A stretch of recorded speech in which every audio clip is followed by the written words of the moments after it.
Olá, eu sou a Ana e hoje vou falar sobre a série Good Omens. A série é deste ano, 2019, e foi uma coprodução da Amazon Studios e da BBC Studios.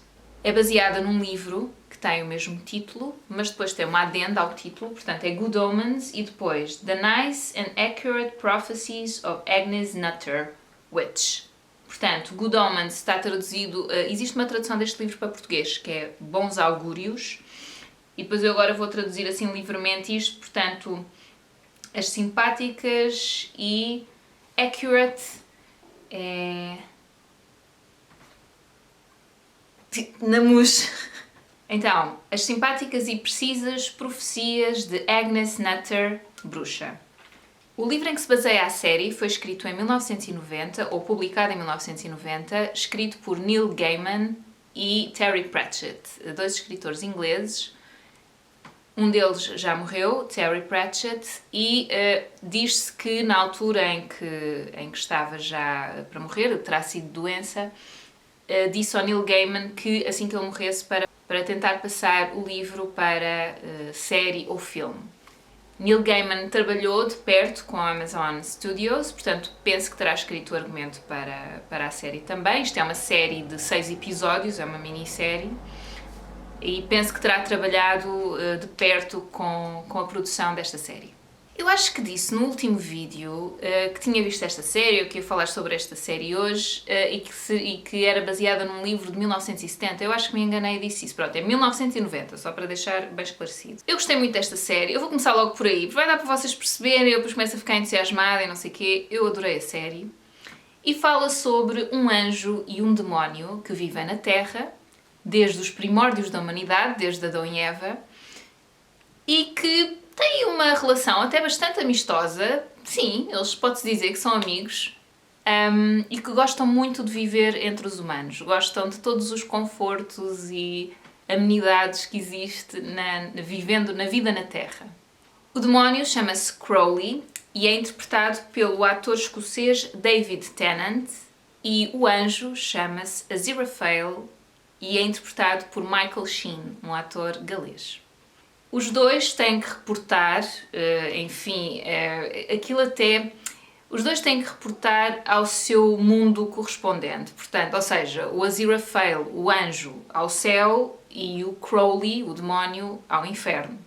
O céu é uma espécie de empresa, portanto, quando ele tem que lá ir acima, que acontece de vez em quando, nós vemos um prédio, ou um prédio, quer dizer, estamos dentro de um prédio muito branco, muito ascético, eu acho até bastante intimidante, não acho nada agradável, onde estão os colegas dele, pronto, sendo que o líder destas forças do bem é o anjo ou o arcanjo Gabriel, que é interpretado pelo ator americano Jon Hamm.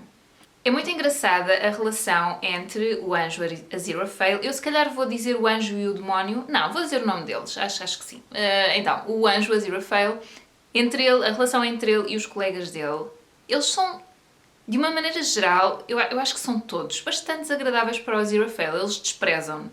Não sei se por ele estar tão acomodado na Terra e por desconfiarem muito da relação que ele terá com o demónio, que é tudo muito alegado, portanto, eles não sabem a extensão da amizade que existe entre os dois, mas aquela relação são sempre muito bélicos, são muito agressivos, não é aquilo que eu imaginaria de uma representação do céu.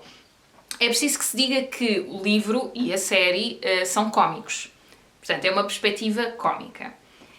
E já em relação ao demónio Crowley, a relação dele com os seus colegas também não é melhor. Há ali assim alguma inveja por parte dos colegas dele que estão no inferno. Há uma líder, que é a Belzebu, que a líder também, da mesma forma que temos o arcanjo Gabriel no céu a ser o líder das forças do bem, há uma Belzebu no inferno, que é a líder das forças do mal, que é interpretada pela atriz inglesa Hannah Martin. Anna. Não é porque não tem H antes do A, não interessa.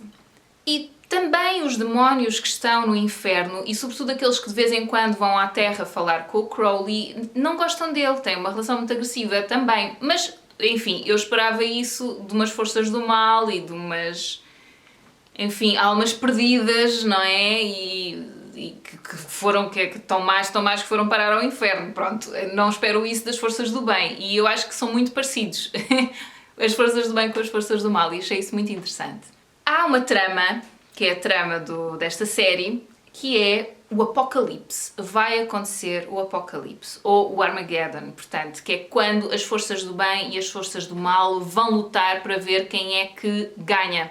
Quem é que ganha essa luta entre o bem e o mal. E então é enviado um anticristo para a Terra na forma de um bebê. E este bebê vai parar a um convento de freiras satânicas, também, muito interessante, onde aparentemente as mulheres vão ter os filhos. E então nessa noite aparece uma mulher que é aquela a quem eles iriam entregar o anticristo, portanto iriam trocar os bebés, porque é mulher de um político nos Estados Unidos e não sei o quê, portanto ia ser um anticristo cheio de poder também. Mas entra outra mulher de uma aldeia ou de uma terrinha, uma vila ali perto, também para ter um filho, e então cria-se ali uma confusão dentro do convento, e o bebé que é trocado é o bebé da senhora que vive naquela vila em Inglaterra. Pronto. O objetivo, a dada altura, tanto do Crowley quanto do Aziraphale, do anjo, é impedirem que aconteça o apocalipse. Portanto, eles querem sabotar essa luta que tanto o céu, que tanto as forças do bem quanto as forças do mal estão ali entusiasmadíssimas para que aconteça. Eles estão cheios de vontade de lutar. Mas eles não querem, porque eles querem manter aquela vida que eles têm na Terra, não é? Então, eles acham que sabem onde é que o bebé está, não sabem que o bebé foi trocado, estão à procura dele e o objetivo é encontrá-lo e ou matá-lo ou impedir que ele se encontre depois com um cão, que eu agora nem me lembro bem. É uma força do mal, também um demónio, que vai ser a arma dele para ajudar a trazer os 4 cavaleiros para a Terra, os 4 cavaleiros, como é que se chamam? 4 cavaleiros do Apocalipse, precisamente, que é a guerra, a fome, a peste e a morte, sendo que a peste aqui já século XXI passa para poluição. Então eles querem impedir que aconteça o apocalipse, e a série vai andando um bocado à volta desta questão e das tentativas que eles vão fazendo para sabotar este acontecimento. Em relação à trama e o que é que acontece neste objetivo, nisto que eles querem fazer, etc., eu acho que não vou contar mais nada assim de concreto, mas aparecem também outras personagens muito engraçadas. Esta tal que aparece no título do livro, a Agnes Nutter, que é a bruxa. As profecias precisas da Agnes Nutter é uma personagem que vai aparecer num dos episódios também. É uma espécie de Nostradamus, não é? Que escreveu assim um livro cheio de profecias e que foi queimada, pronto, por ser bruxa. Portanto, ela teria existido no século...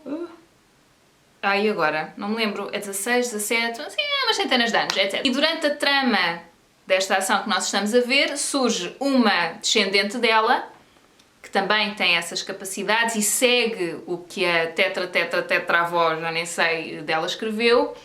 E surge também um descendente do homem que a queimou, que aqui, no século XXI, é um rapaz assim um bocadinho estranho, que aparentemente...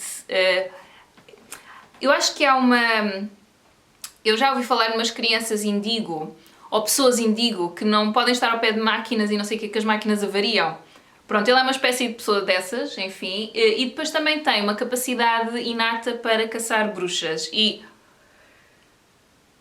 por ironia do destino, encontra um homem também que é um caçador de bruxas, mais a sério, exceto que não é muito, pronto, há ali qualquer coisa. Ele é convicto, mas não tem tanto jeito. Vamos lá, o rapaz tem mais jeito. Tem assim uma coisa que já nasceu com ele. E então aparecem estas personagens também, o sítio onde mora este homem que ele encontrou, que é assim o caçador de bruxas convicto. O sítio onde ele mora também tem uma senhora que é uma vidente, que lê as cartas, ou que tem uma bola, já não sei, mas dessas pessoas assim, que faz sessões de tarot, etc, etc. É muito engraçado. E uma série de outras personagens que vão pingando aqui e ali. Pronto, é claro que depois a família do rapaz anticristo também acaba por ser importante e de aparecer muito, e o próprio anticristo também. Eu gostei imenso da série porque, lá está, fala de tantas coisas, tem imensas referências, vamos lá, ligadas à religião, e sobretudo à religião cristã, mas com uma perspectiva muito cómica. Houve polémica por causa disso. É verdade, esta série tem uma narradora.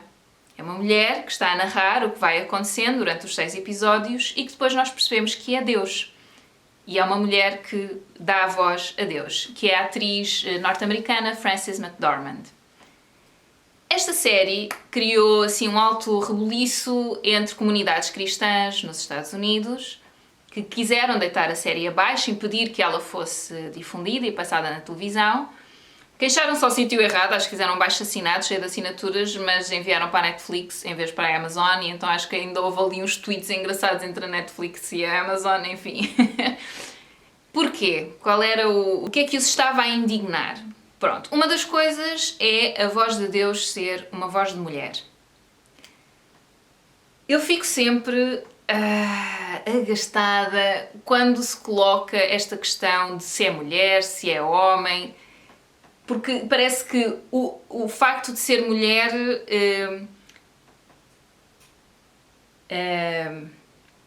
tira logo automaticamente a dignidade ao que quer que seja, baixa o valor do que quer que seja, é impressionante. E isto na Igreja Católica, eu não sei se isto foram igrejas, sei que foram cristãs, os artigos que eu encontrei, eu não li imenso, isto não é o meu trabalho, mas apanhei e houve umas coisas que até foi o Luís que me contou. Eu não sei se eram igrejas evangélicas, as únicas referências que eu encontrei diziam igrejas cristãs, pronto. Mas aquela realidade que eu conheço mais, pronto, que na Igreja Católica rebaixa-se bastante o papel da mulher na Igreja e na religião, ou desvaloriza-se um pouco. E depois esta questão da voz de Deus ser de uma mulher... Qual é o problema? Vamos nos prender com isso. E depois é aquela arrogância de acharem que Deus, se tem sexo, é um homem. Eu diria que Deus, eu acredito em Deus, não é? Para mim é um ser assexuado. Pronto. É claro que depois uma pessoa com as orações que foram instituídas e foram feitas por homens, pessoas, diz-se Pai Nosso e referimos ao Pai, portanto é sempre uma figura masculina. Eu tento, quando estou a orar com convicção, não estar tão concentrada se é homem, se é mulher, mas mais numa força.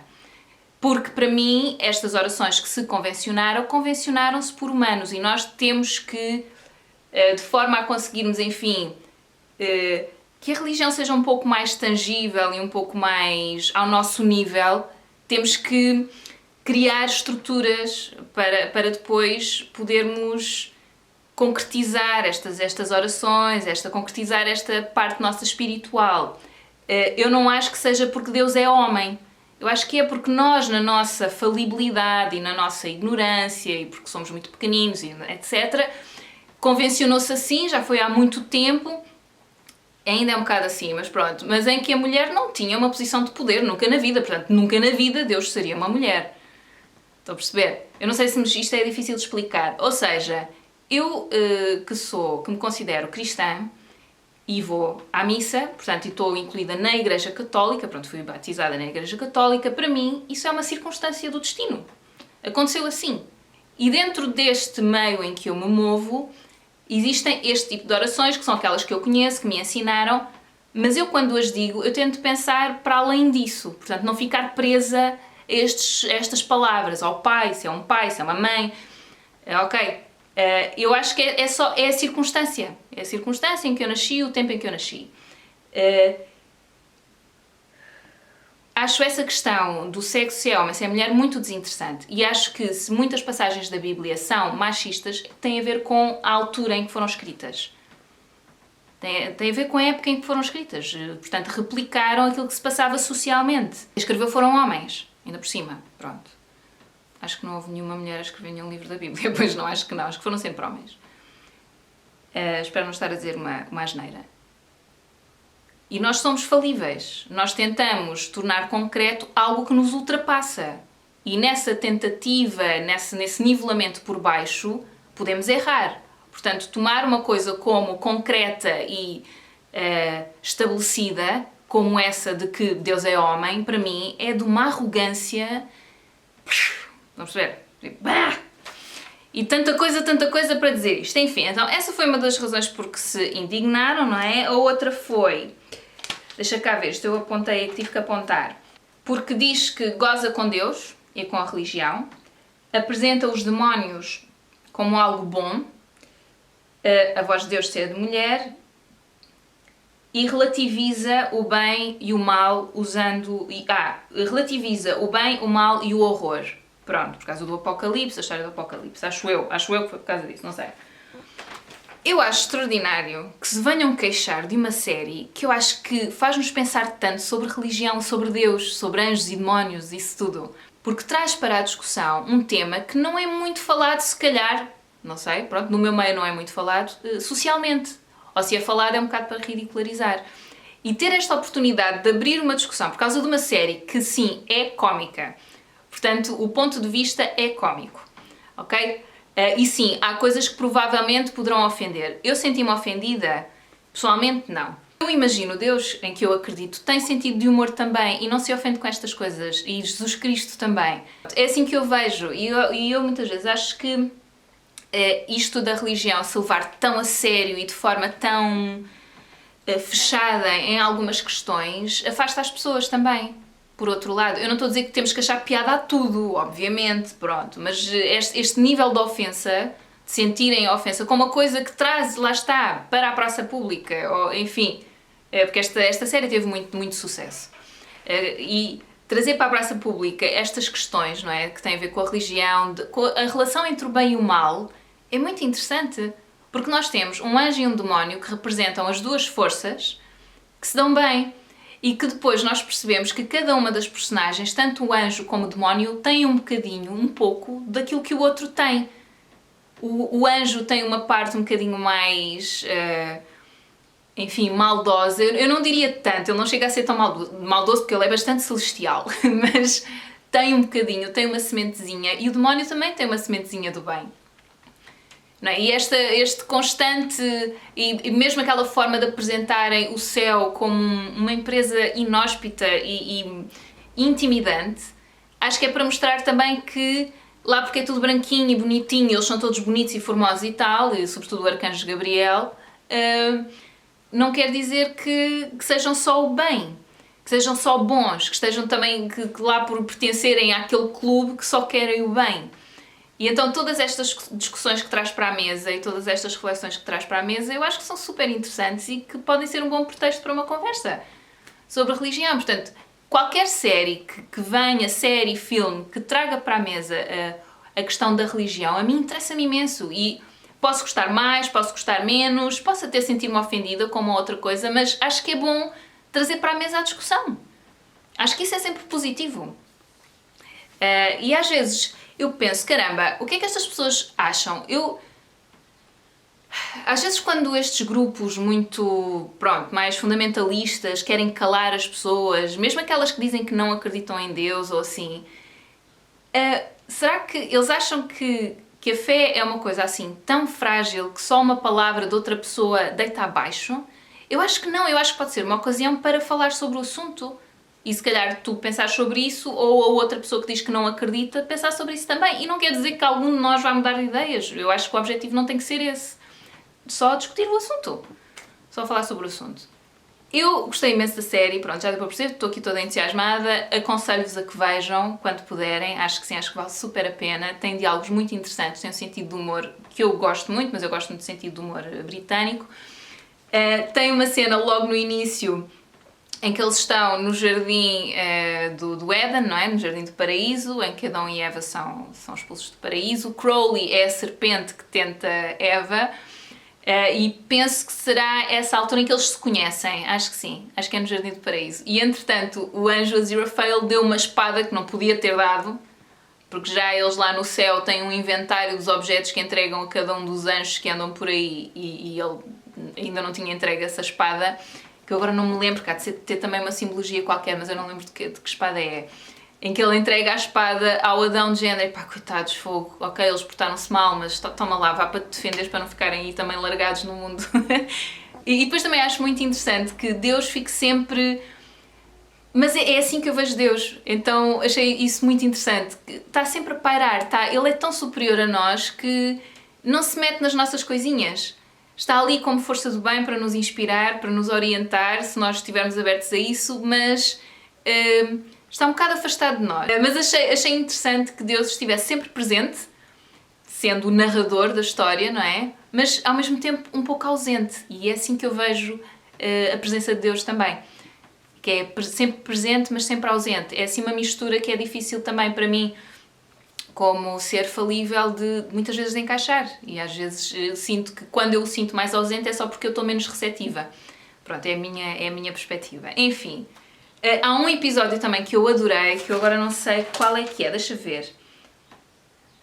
Não apontei aqui qual é o episódio, mas pronto, também são só 6 episódios. Há um episódio em que aparece a relação entre o anjo e o demónio ao longo dos séculos. Acho que aparece a cena na Arca de Noé, aparece a crucificação de Cristo, eles estão lá, aparece Shakespeare também. Portanto, há assim alguns episódios que aparecem nesta série em que eu consigo perceber que alguém que acredite piamente... Eu também estava a ver, eu sei que a cena da crucificação de Cristo eu estava a ver a pensar, eu estou ofendida com isto, mas é que aquilo é uma representação nossa, daquilo que nós achamos, e ainda por cima estamos a fazer uma piada com aquilo, quer dizer, é tipo... É uma perspectiva, é uma sugestão, para ser levada a sério, pelo menos eu não consegui levar muito a sério, provavelmente porque tinha aquele teor cómico também. Então não fiquei ofendida, achei alguma piada, confesso. E achei este episódio muito, muito interessante, porque é só um episódio que fala só sobre eles, sobre a relação entre os dois, ao longo dos séculos, em vários episódios, com algumas personagens que nós conhecemos agora, ou personalidades, aliás, que nós conhecemos agora, como por exemplo o Shakespeare também. Eu sei que há mais, agora não me estou a lembrar. Acho que também apanha lá na Revolução Francesa. Acontece alguma coisa que mostra um lado do anjo que eu não estava a contar. E esta vontade de nos mostrar a relação entre os dois é muito interessante também. Portanto, nós temos uma relação entre o bem e o mal em cada episódio que vemos. Não é? Porque temos um representante do bem e temos um representante do mal, mas depois nenhum deles é completamente estanque. E desinteressante também, por ser assim estanque. Eu aconselho-vos a que vejam. Acho que depois também levanta algumas questões interessantes durante a série. Sei lá, eu sei que às vezes tinha assim uma outra discussão com o Luís sobre o assunto, nada muito sério, assim, muito relaxado. O Luís não, é agnóstico, portanto eu pensava que ele era ateu, mas ele não é ateu, ele acredita que existe alguma coisa, mas ele não sabe o que é. Pronto, e não está preocupado com isso. E então dá para conversar com ele, que é porreiro, e sei que levantou assim algumas questões, estávamos a falar sobre o assunto e tal, e acho que a série pode servir também para isso. Enfim, esta em particular para quem gosta da temática, obviamente. Espero que tenham a oportunidade de ver esta série. Se já viram, se tiverem outras ideias sobre o assunto, partilha também nos comentários. Se tiverem sugestões de algumas coisas que queiram que eu veja, ler é mais difícil, porque eu ando a ler, eu não ando a ler muito. Leio assim um bocadinho à noite e tal, leio sempre, todos os dias, mas estou a ler pouco. E não estou a conseguir encaixar assim de forma mais presente no meu dia-a-dia, e isso está-me a angustiar um bocadinho, mas não estou a conseguir. Pronto. E é isso, não consigo depois... Porque se tu fores a pensar, tipo, meia hora por dia, à tarde, por exemplo, para ler, quem pode, e eu posso fazer isso, tenho esse privilégio, trabalhando como freelancer é uma das vantagens. Em vez de só ler 10 minutos à noite, que muitas vezes é o que eu aguento, não é muito, meia hora num dia, mas custa-me. Custa-me pensar que tenho não sei quantas coisas para fazer, eu não consigo relaxar, não consigo fazer uma leitura relaxada. O único livro que eu estou a conseguir ler diariamente, sim, nem todos os dias, às vezes há dias em que não chego a ler, mas tento ler todos os dias, é um livro de crónicas, que é este, A Insurreição de Jesus, do Frei Bento Domingos, que tem umas ideias muito, muito interessantes. Eu aproximo muito mais da visão dele, de Jesus Cristo e mesmo de Deus e da religião. Aproximo muito, ele é um frei franciscano. E pronto, é isso, é isto que eu vou lendo, assim, tento ler um conto por dia, porque ando mesmo baldas, sei lá, nas minhas orações, etc. Ando muito de baldas nisso. Mas pronto, é isso, já chega. Espero que tenham a oportunidade de ver a série mais uma vez, vou-me calar e até à próxima. Tchau, tchau.